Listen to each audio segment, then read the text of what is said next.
KTO Radio présente À haute voix, la lecture intégrale des œuvres spirituelles majeures.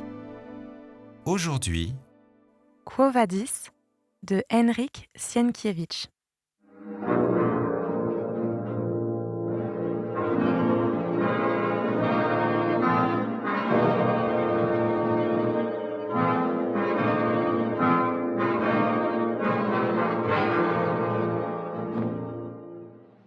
Du côté de Rome, déferlaient sans cesse de nouvelles foules composées d'hommes, de femmes et d'enfants, augmentant la confusion et les lamentations. Certains, égarés dans la cohue, cherchaient désespérément les leurs. D'autres se bagarraient pour un campement. Des bandes de bergers à demi sauvages de Campanie étaient accourus dans la petite ville en quête de nouvelles ou de larcins que facilitait la confusion. De ci, de là, des esclaves de tout pays et des gladiateurs se mirent à piller des maisons et des villas de la ville et à se battre avec les soldats qui prenaient la défense des habitants. Le sénateur Junius, que Vinicius aperçut devant une auberge, entouré d'une troupe d'esclaves bataves, fut le premier à lui donner des informations plus précises sur l'incendie. Le feu avait, en effet, éclaté près du Grand Cirque, à proximité du Palatin et de la colline de Caelius. Il s'était propagé avec une rapidité incroyable, de sorte qu'il avait envahi tout le centre de la ville. Jamais, depuis le temps de Brenne, la ville n'avait subi un aussi effroyable désastre. Le cirque est tout entier consumé, de même que les boutiques et les maisons qui l'entouraient, disait Junius. L'Aventin et Caelius sont en feu. Les flammes qui dévoraient le Palatin se sont propagées aux Carines. Ici, Junius, qui possédait aux Carines une splendide insula pleine d'œuvres d'art qu'il chérissait, saisit une poignée de poussière sale, et se la répandant sur la tête, il se mit à gémir désespérément pendant un moment. Vinicius le secoua par les épaules. « Ma maison se trouve aussi aux Carines, lui dit-il. Mais lorsque tout périt, qu'elle périsse elle aussi. » Puis, se souvenant que les avait pu, sur son conseil, se transporter dans la maison des Aulus, il demanda « Et le Vicus Patricius ?»« En feu, » répondit Junius. « Et le Transtévère ?» Junius le regarda tout étonné. « Peu importe le Transtévère, » lança-t-il en serrant dans ses mains ses tempes douloureuses. « Je tiens plus au Transtévère qu'à Rome tout entière » s'écria brusquement Vinicius. « Alors tu y accéderas sans doute par la Via Portuensis, car à côté de l'Aventin, la chaleur t'étouffera. Le Transtévère ? J'ignore. Le feu n'a pu sans doute l'atteindre déjà, mais s'il ne l'a pas encore atteint à l'heure actuelle, seuls les dieux savent. » Cela dit, il hésita un instant, puis continua à voix basse. « Je sais que tu ne me trahiras pas. Alors je te dirai que ce n'est pas un incendie ordinaire. On n'a pas permis de sauver le cirque. Je l'ai entendu moi-même. Lorsque les maisons commencèrent à brûler tout autour, des milliers de voix se sont élevées pour crier « Mort à ceux qui veulent sauver les édifices !» Des individus parcouraient la ville et jetaient sur les maisons des torches allumées. D'autre part, le peuple s'insurge et proclame qu'on brûle la ville sur un ordre. Je ne te dirai rien de plus. Malheur à la ville, malheur à nous tous et à moi. Aucun langage humain ne saurait exprimer ce qui se passe là-bas. La population périt dans les flammes, on s'entretue dans la confusion. C'est la fin de Rome. Et il se remit à gémir. Malheur, malheur à la ville et à nous. Mais Vinicius avait sauté sur son cheval et était parti droit devant lui, sur la voie appienne. C'était à présent plutôt une course d'obstacles dans un fleuve de gens et de charrettes déferlant de la ville. Rome lui apparaissait maintenant dans toute son étendue, dévorée par un monstrueux incendie. De cette mer de feu et de fumée montait une chaleur effroyable, et le vacarme des gens ne parvenait pas à couvrir le sifflement et le fracas des flammes.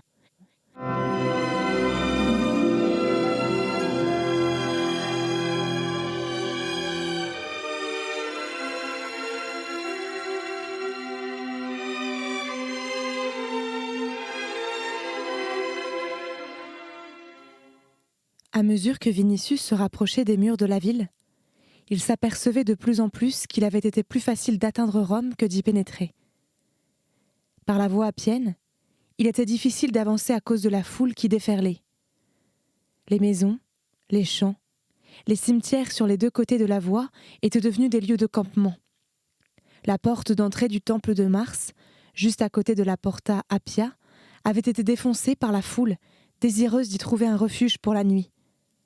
Dans les cimetières, on prenait possession de grands tombeaux et on livrait pour eux des combats sanglants. Ustrinum, avec son désordre, donnait tout juste un avant-goût de ce qui se passait au pied des murs de la ville même. Tout respect de la loi, de la fonction publique, des liens familiaux, des différences sociales avait cessé. On voyait des esclaves rouer des citoyens de coups, des gladiateurs, ivres de vin pillés à l'emporium, parcouraient en bande, avec des cris sauvages, les campements en bordure des routes, dispersaient les gens, les piétinaient, les dépouillaient. Une multitude de barbares, mis en vente dans la ville, s'étaient évadés des baraquements. L'incendie et l'anéantissement de la ville étaient pour eux tout à la fois et la fin de la servitude et l'heure de la vengeance. Aussi, lorsque la population établie dans la ville, voyant tous ses biens dévorés par les flammes, tendait de désespoir les mains vers les dieux, implorant un secours, se ruait-il avec un rugissement de joie sur les gens, arrachant leurs vêtements de leur dos et enlevant les jeunes femmes.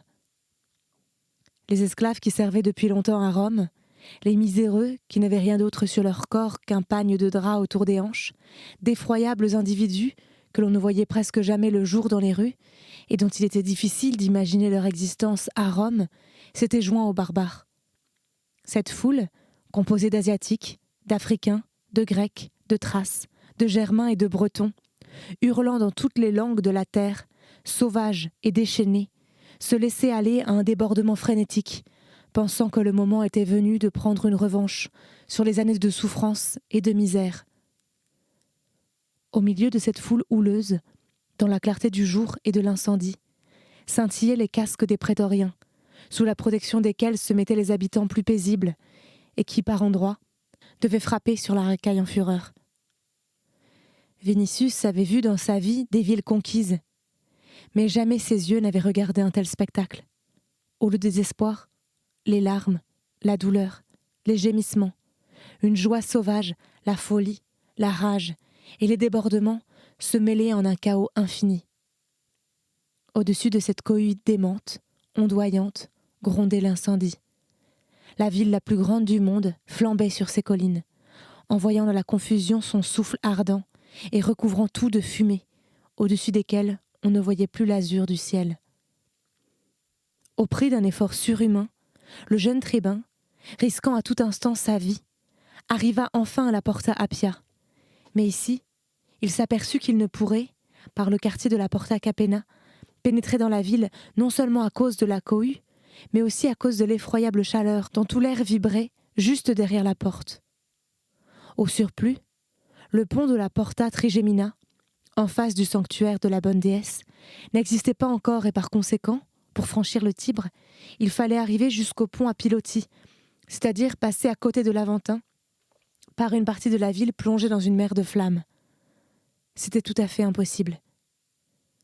Vinicius comprit qu'il devait revenir dans la direction du Strinum, là, quitter la Via Appia, traverser le fleuve au-dessous de la ville et gagner la Via Portuensis qui conduisait directement au Transtévère. Ce n'était pas chose facile non plus, en raison du chaos toujours plus grand qui régnait sur la Via Appia. Il fallait sans doute se frayer un passage à l'aide d'un sabre. Or Vinicius n'avait pas d'armes. Il avait en effet quitté Antium tel qu'il était, lorsque la nouvelle de l'incendie était parvenue à la villa de César. Mais, auprès de la source de Mercure, il aperçut un centurion de prétoriens qu'il connaissait, et qui, à la tête de plusieurs dizaines d'hommes, défendait l'accès du temple. Vinicius lui ordonna donc de le suivre, et l'homme, ayant reconnu le tribun et Augustan, n'osa se soustraire à l'ordre reçu. Vinicius prit alors le commandement du détachement, et oublieux pour l'heure des enseignements de Paul sur l'amour du prochain, il avança et écorta devant lui la foule avec une hâte néfaste pour beaucoup, qui n'avaient pas su se ranger à temps. Les malédictions et les pierres pleuvaient sur eux, mais il en avait cure, voulant au plus vite atteindre des endroits moins encombrés. Cependant, il n'était possible d'avancer qu'à grand-peine. Les gens qui avaient déjà installé leur campement ne voulaient pas laisser passer les soldats et maudissaient à voix haute César et les prétoriens. En certains endroits, la foule se montrait menaçante. Des voix qui accusaient Néron d'avoir incendié la ville parvenaient aux oreilles de Vinicius. On menaçait ouvertement César et Poppée de mort. Les cris « Sagno »,« Histrion »,« Matricide » retentissaient tout autour. Certains demandaient qu'on le jetât dans le Tibre, d'autres proclamaient que Rome avait fait preuve d'assez de patience. Il était visible que les menaces pouvaient dégénérer en révolte ouverte qui, si l'on trouvait seulement un chef, pouvait d'un moment à l'autre éclater. En attendant, la fureur et le désespoir de la foule se tournaient contre les prétoriens, qui ne pouvaient encore sortir de la cohue parce que le passage était au surplus encombré des tas de choses sorties à la hâte de l'incendie.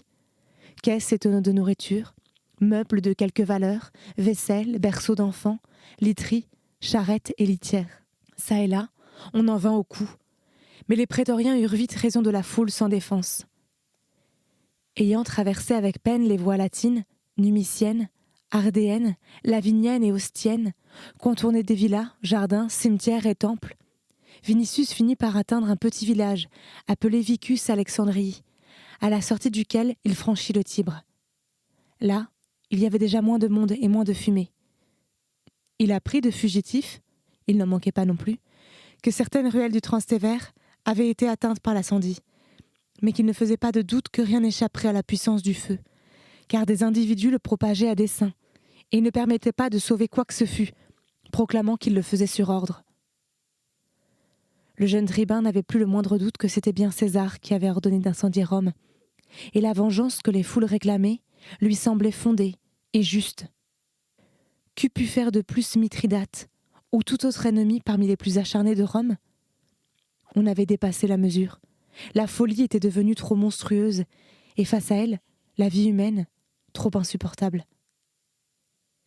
Vinicius pensa aussi que l'heure de Néron avait sonné, que ces décombres de la ville qui s'effondraient devraient écraser et écraseraient le monstrueux Pitre avec tous ses crimes. S'il se trouvait un homme assez audacieux pour se mettre à la tête de la population désespérée, cela pourrait se faire en quelques heures. Des pensées audacieuses et vindicatives passèrent à cet instant par la tête de Vinicius. Et si c'était lui, cet homme ? La famille des Vinicius, qui comptait toute une lignée de consuls, était connue dans Rome tout entière. Les foules n'auraient besoin que d'un nom. Une fois déjà, à cause de la condamnation à mort de 400 esclaves du préfet Pedianus Secundus, il s'en était fallu de peu pour que n'éclate une révolte et une guerre civile. Que se passerait-il alors aujourd'hui, face à cet effroyable désastre qui surpassait en horreur presque tous ceux que Rome avait connus au cours de 8 siècles ? Celui qui appellera aux armes les Quirites, se disait Vinicius, celui-là renversera sans nul doute Néron et revêtira la pourpre. Et pourquoi lui, Vinicius, ne le ferait-il pas ? Il était plus vigoureux, plus courageux et plus jeune que les autres Augustins. Néron avait, il est vrai, sous ses ordres, 30 légions postées aux frontières de l'Empire. Mais ces légions, et leurs chefs, ne s'insurgeraient-ils pas à la nouvelle de l'incendie de Rome et de ses temples ? En ce cas, lui, Vinicius, pourrait devenir César. On avait bien déjà chuchoté parmi les Augustins qu'un petit devin avait prédit la pourpre à Othon. Valait-il moins qu'Othon ? Et peut-être que le Christ l'aiderait de sa puissance divine ? Peut-être même l'inspirait-il en ce moment ? Puisse-t-il en être ainsi ? S'exclamait-il en lui-même. Il se vengerait alors sur Néron des dangers encourus par Légie, de son inquiétude. Il instaurerait le règne de la justice et de la vérité. Il propagerait l'enseignement du Christ, depuis l'Euphrate jusqu'aux rives brumeuses de la Bretagne, et en même temps revêtirait de pourpre Lygie et la ferait souveraine de la terre. Mais ces pensées qui avaient jailli dans son esprit comme une gerbe d'étincelles d'une maison en flammes s'éteignirent comme elle. Il fallait avant tout sauver Lygie. Il voyait maintenant le désastre de près, et la peur l'étreignit de nouveau. Et face à cette mer de feu et de fumée, face à cette effroyable réalité, la certitude qu'il avait que Pierre l'apôtre sauverait Lygie tomba complètement. Il fut de nouveau pris de désespoir. Aussi, ayant réussi à atteindre la Via Portuensis qui menait droit au Transtévère, ne se calma-t-il que devant la porte, où on lui répéta ce que lui avaient dit auparavant les fugitifs, à savoir que la plus grande partie de ce quartier n'avait pas encore été touchée par l'incendie, bien que le feu se soit propagé en plusieurs endroits au-delà du fleuve.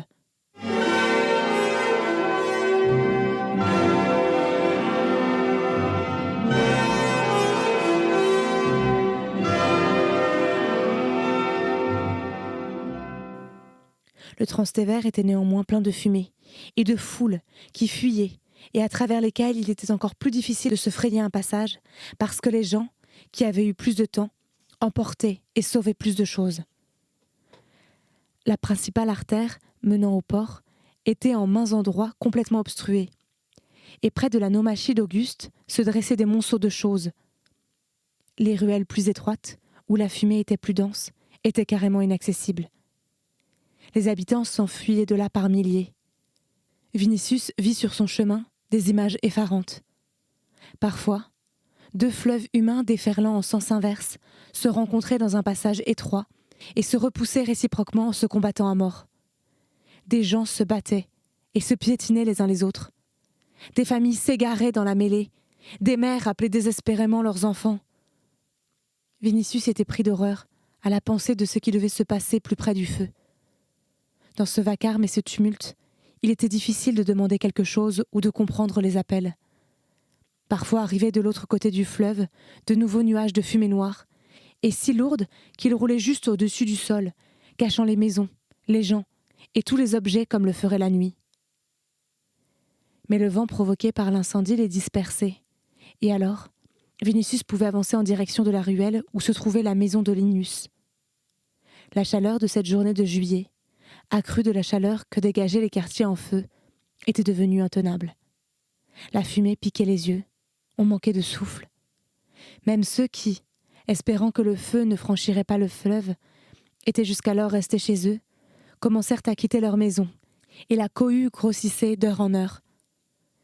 Les prétoriens qui avaient accompagné Vinicius étaient restés en arrière. Le cheval du jeune tribun, blessé d'un coup de marteau, se mit à secouer sa tête ensanglantée, à se cabrer, à refuser d'obéir.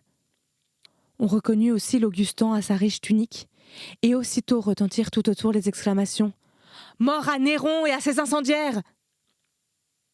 Vinicius se trouva face à un grand danger, car des centaines de bras se levaient déjà contre lui quand, soudain, son cheval effrayé l'emporta, piétinant des gens, alors qu'au même moment survint un nouveau nuage de fumée qui plongea la rue dans l'obscurité. Voyant qu'il ne passerait pas, Vinicius mit pied à terre et courut à toutes jambes, frôlant les murs, s'arrêtant de temps en temps jusqu'à ce que la foule l'eût dépassé. En son fort intérieur, il savait que ses efforts étaient vains. Ligie pouvait ne plus être dans la ville, elle pouvait fuir en ce moment. Il eût été plus facile de trouver une épingle au bord de la mer que de la retrouver, elle, dans cette cohue et dans ce chaos. Il voulut néanmoins, fût-ce au péril de sa vie, arriver jusqu'à la maison de Linus. Il s'arrêtait par moments et se frottait les yeux. Ayant arraché un pan de sa tunique, il s'en protégea le nez et la bouche et poursuivit sa course. Plus il se rapprochait du fleuve, et plus la chaleur était grande. Sachant que l'incendie s'était déclaré près du grand cirque, Vinicius crut au début que la chaleur se dégageait de ces décombres, ainsi que du Forum Boarium et du Velabrum, qui, situés à proximité, avaient dû être pris par les flammes. La chaleur devenait insoutenable. Quelqu'un qui fuyait, dernier fugitif que Vinicius ait aperçu, un vieillard à béquilles, cria « Ne t'approche pas du pont Cestius, toute l'île est en feu !» On ne pouvait plus longtemps se faire d'illusions. Au-delà du Vicus Judaeorum, où se trouvait la maison de Linus, le jeune tribun décela une flamme à travers un nuage de fumée. Les flammes dévoraient non seulement l'île, mais aussi le Transtévère, ou tout au moins l'autre bout de la ruelle où habitait Ligie. Vinicius se souvint que la maison de Linus était entourée d'un jardin, derrière lequel, du côté du Tibre, s'étendait un champ pas très vaste où il n'y avait aucun bâtiment. Cette pensée lui redonna courage. Le feu avait pu s'arrêter devant cet espace vide. Avec cet espoir au cœur, il continua sa course, bien que chaque souffle d'air apportât déjà, avec de la fumée, des milliers d'étincelles qui pouvaient mettre le feu à l'autre bout de la ruelle et couper toute retraite. Il finit pourtant par apercevoir à travers un rideau de fumée les cyprès du jardin de Linus. Les maisons qui se trouvaient derrière le champ désert brûlaient déjà comme des tas de bois. Mais la petite insula de Linus était encore intacte. Vinicius jeta un coup d'œil plein de gratitude au ciel et bondit vers la maison, malgré l'air brûlant. Il poussa la porte entrebâillée et se précipita à l'intérieur. Dans le petit jardin, il n'y avait pas âme qui vive, et la maison semblait, elle aussi, complètement déserte.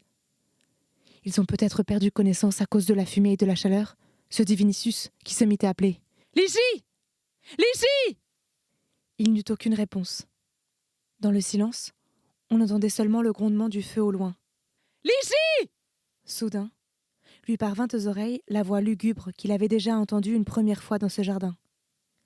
Dans l'île voisine avait sans doute pris feu le vivarium, situé non loin du temple d'Esculape, où des bêtes de toutes sortes, dont des lions, rugissaient d'effroi.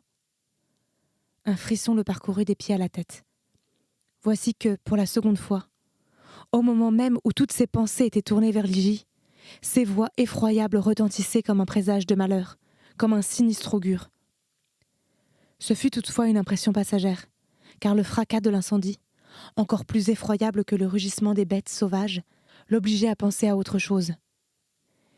Ligie n'avait pas, à vrai dire, répondu aux appels. Mais elle pouvait se trouver dans cette maison menacée, évanouie ou étouffée par la fumée. Vinicius s'élança à l'intérieur. Dans le petit atrium obscurci par la fumée, il n'y avait personne.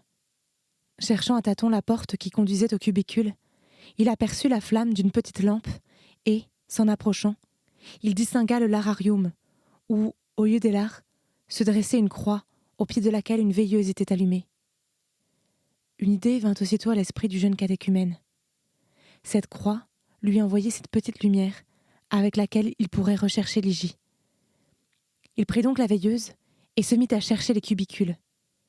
Ayant repéré l'un d'eux, il en tira la portière et se mit à l'examiner à la lumière de la veilleuse. Mais là non plus, il n'y avait personne. Vinicius était pourtant sûr qu'il était tombé sur le cubiculum de Ligie, car au clou d'un mur étaient suspendus ses vêtements, alors que sur le lit se trouvait un capitium, dessous ajusté, que les femmes portaient à même le corps. Vinicius s'en empara, le porta à ses lèvres, et le jetant sur ses épaules, il poursuivit ses recherches. La maison était petite. Il parcourut donc rapidement toutes les pièces et même les caves. Pas âme qui vive, nulle part. Il était évident que Ligie, Linus et Ursus avaient dû, avec les autres habitants du quartier, chercher un secours en fuyant l'incendie. Il faut donc les rechercher dans la foule, derrière les portes de la ville, se dit Vinicius. Il ne fut guère étonné de ne pas les rencontrer sur la Via Portuensis, car ils avaient pu sortir du Transtévère du côté opposé, en direction de la colline Vaticane. En tout cas, ils avaient tout au moins réchappé du feu. Vinicius en fut soulagé. Il avait vu, il est vrai, les effroyables dangers qui guettaient les fugitifs, mais songeant à la force surhumaine d'Ursus, il reprenait courage. Il me faut maintenant, se disait-il, fuir d'ici, et par les jardins de Domitia, atteindre les jardins d'Agrippine. Je les retrouverai là-bas.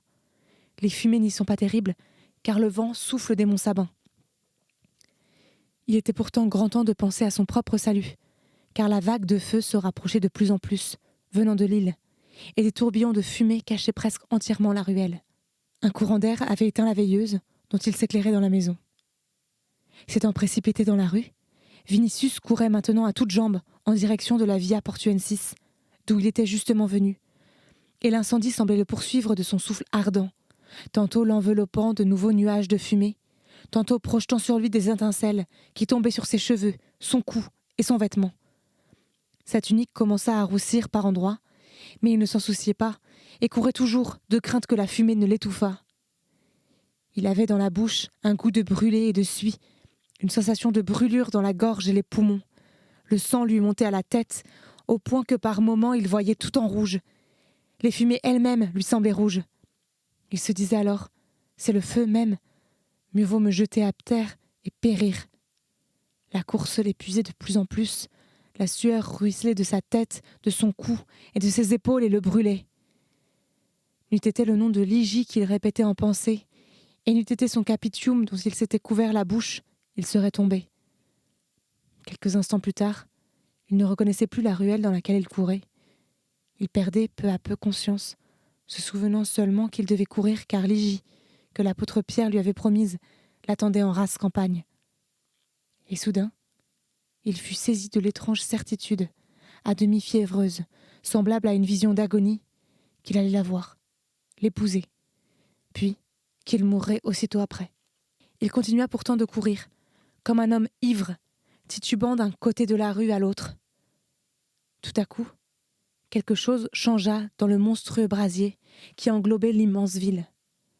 À tous les endroits où le feu avait jusqu'à présent couvé seulement, une mer de flammes avait visiblement jailli, car le vent avait cessé d'apporter des fumées, alors que celles qui s'étaient accumulées dans les ruelles avaient été chassées par le souffle violent de l'air surchauffé. Ce souffle projetait maintenant des millions d'étincelles, ce qui fait que Vinicius courait, comme dans un nuage de feu. En revanche, il voyait mieux devant lui, et au moment presque où il allait tomber, il aperçut le débouché de la ruelle, et cette vue lui redonna des forces. Ayant passé l'angle, il se trouva dans une rue qui conduisait à la Via Portuensis et au champ Caudétan. Les étincelles cessèrent de le poursuivre. Il comprit que, s'il parvenait à atteindre la voie du port, il serait sauvé, même s'il perdait la connaissance. Au bout de la rue, il vit comme un nuage qui en cachait le débouché. « Si c'est de la fumée, pensa-t-il, alors je ne passerai pas. » Il courut, à bout de souffle. En chemin, il jeta sa tunique, qui, touchée par les étincelles, commença à le brûler comme la tunique de Nessus, et il poursuivit sa course, nu, ayant seulement sur la tête et sur la bouche le capitium de Ligie. De plus près, il vit que ce qu'il avait pris pour de la fumée était un nuage de poussière, de lui parvenaient des voix et des cris humains. « La racaille pille les maisons », se dit-il. Il courut pourtant dans la direction des voix. C'étaient tout de même des hommes qui pourraient le secourir.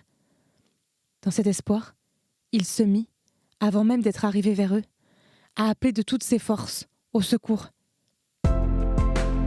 C'était À haute voix, une émission de KTO Radio. Aujourd'hui, Quo Vadis. Lecture, Marie Rambaud.